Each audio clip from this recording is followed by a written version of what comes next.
हमने शहर को दी एक नई पहचान, हम हैं सिंघानिया बिल्डकॉन। ग्वालियर चंबल संभाग में बंदूक का क्रेज जग जाहिर है। कलेक्टर की टेबल पर सैकड़ों की संख्या में माननीयों की सिफारिश के साथ में ऐसे एप्लीकेशंस दिए गए और ऐसे में कलेक्टर ने अमृत महोत्सव के तहत 200 तालाब खुदवाने का लक्ष्य पूरा करने जिले के लोगों को एक खुला ऑफर दिया कि जो लोग तालाब खुदवाने में मदद करेंगे, खुद खोदेंगे या बंदूक का लाइसेंस प्राप्त करने की इच्छा रखने वाले तमाम लोग इसमें किसी प्रकार सहयोग देंगे तो उनको इसमें सीधे तौर के ऊपर लाभ मिलेगा। 18-19 अप्रैल को आवेदन मांगे गए थे, लेकिन अब तक किसी ने भी तालाब खुदवाने के लिए अप्लाई नहीं किया। जाहिर है कि लोग केवल माननीयों की सिफारिश के आधार पर बंदूक का लाइसेंस लेना चाहते हैं, लेकिन इस महत्वपूर्ण योजना में अपनी तरफ से कोई योगदान देना नहीं चाहते। इस मामले में कांग्रेस ने चुटकी ली। ग्वालियर जिले में पहले से 34,000 बंदूक के लाइसेंस हैं। देखिए, प्रशासन के द्वारा यह अपेक्षा की गई थी कि जन सहयोग आए ताकि उसमें अमृत सरोवर के निर्माण में तेजी आए। इसी सिलसिले में ऐसा एक स्कीम लाया गया था, लेकिन अपेक्षित जन सहयोग हमको अभी नहीं मिला है इस बारे में। अब इसमें निवेश कौन करे?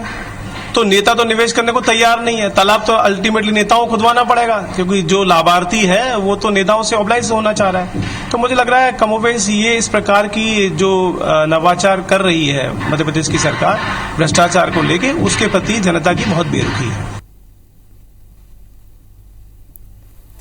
तो कांग्रेस पार्टी का कटाक्ष इस बात पर है कि माननीयों को जो अपनी तरफ से सिफारिश करनी पड़ रही है और अगर ऐसे में सिफारिश से सबको लाइसेंस मिलेंगे तो शासन की इस योजना का कोई औचित्य नहीं है। इसलिए बेहतर है कि अब माननीय अपने खर्चे पर तालाब खुदवाएं। कुल मिलाकर गर्मी के सीजन में तालाब बचाने और तालाब बनाने को लेकर, इसके अलावा आने वाले बारिश के पहले जल संचय के लिए या जल संरक्षण के लिए इस तरह की वाटर बॉडीज डेवलप करने पर जो प्रशासन है, जिला प्रशासन काम करना चाहता है। 18-19 तारीख को जब से इसके आवेदन मांगे गए थे, इसमें कोई दिलचस्पी नहीं ले रहा, जबकि जो गन लाइसेंस हैं इसके लिए बहुत सारे आवेदन हैं। तो नेताओं की सिफारिश के साथ में ये आवेदन पहुंचते हैं कलेक्ट्रेट में और इसी के ऊपर एक ऑफर दिया गया कि जो लोग लाइसेंस चाहते हैं बंदूकों का, हथियारों का, वो सीधे तौर पर अगर तालाब खुदवाने या तालाब खुदवाने का जो लक्ष्य है उसको पूरा करने में मदद करते हैं तो उनको लाइसेंस मिल जाएगा। इलाके में 34,000 पहले से लाइसेंसी हथियार के मामले हैं या प्रकरण हैं।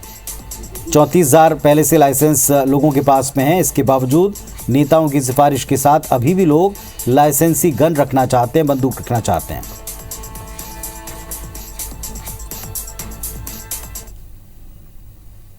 चलिए ग्वालियर चलते हैं। हमारे सहयोगी नासिर गौरी इस वक्त हमारे साथ में जुड़ रहे हैं।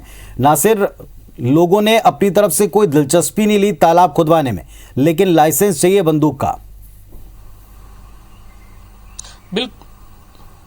बिल्कुल जाहिर सी बात है, क्योंकि ग्वालियर चंबल संभाग का जो बंदूक का क्रेज है जग जाहिर है। सब जानते हैं कि यहाँ पर बंदूक के लाइसेंस के लिए कितने लोग आवेदन करते हैं। सबसे ज्यादा जो सिफारिशें होती है विधायकों और सांसदों की होती है और कलेक्टर की टेबल पर कई सारी ऐसी फाइलें भी जमा है। हमने पूरी खबर भी दिखाई थी। तो इसके बाद अब जिस तरह से अमृत महोत्सव सरकार बना रही है, उसी कड़ी में मध्य प्रदेश में 5,352 तालाब खोदे जाना है, जिसमें ग्वालियर का जो लक्ष्य मिला हुआ है 200 तालाब खोदने का लक्ष्य मिला। तो जो ग्वालियर कलेक्टर थे उन्होंने सोचा क्यों ना ऐसा प्रयोग किया जाए, लोगों को ऑफर दिया जाए कि जो तालाब खुदवाएंगे या तालाब खुदवाने में मदद करेंगे तो उनको हम बंदूक का लाइसेंस देंगे। ऐसा प्रयोग करने के लिए उन्होंने 2 दिन के लिए आवेदन मांगे थे कि 2 दिन में ऐसे लोग आवेदन करें। लेकिन हैरत की बात यह है कि एक भी आवेदन ग्वालियर की कलेक्ट्रेट में ये नहीं पहुंचा है कि तालाब खुदवाने में हम मदद करेंगे। तो इससे जाहिर होता है कि लोगों को जो लोग हैं, ग्वालियर चंबल संभाग के जो लोग हैं, उनको सिर्फ और सिर्फ जो बंदूक तो चाहिए, लेकिन वो बिना काम के चाहिए, यानी कि सिफारिश से चाहिए, काम करना नहीं चाहते, यानी कि जरा भी दिलचस्पी नहीं दिखाई है। तो ये साफ जाहिर होता है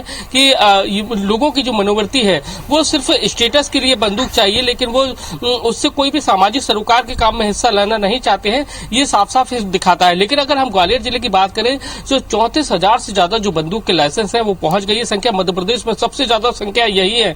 और सबसे ज्यादा हैरत की बात यह है कि आपको हर रोज जो ग्वालियर कलेक्टर और एडीएम की जो टेबल्स पे आपको विधायकों और सांसदों की एक लंबी फहरिस्त लिस्ट दिखेगी, जिसमें 1-2 नहीं बल्कि कई सारे लोगों के जो आवेदन रहते हैं उसमें साफ साफ लिखा रहता है कि ये हमारे लोग हैं, हमारे समर्थक हैं, इनके बंदूक के लाइसेंस सैंक्शन करें। और इसी को आधार मानकर जो कलेक्टर ने ऑफर दिया था, लेकिन कहीं ना कहीं जो कलेक्टर का जो ऑफर था वो लोगों के समझ में नहीं आया, लोगों ने आवेदन नहीं किए हैं।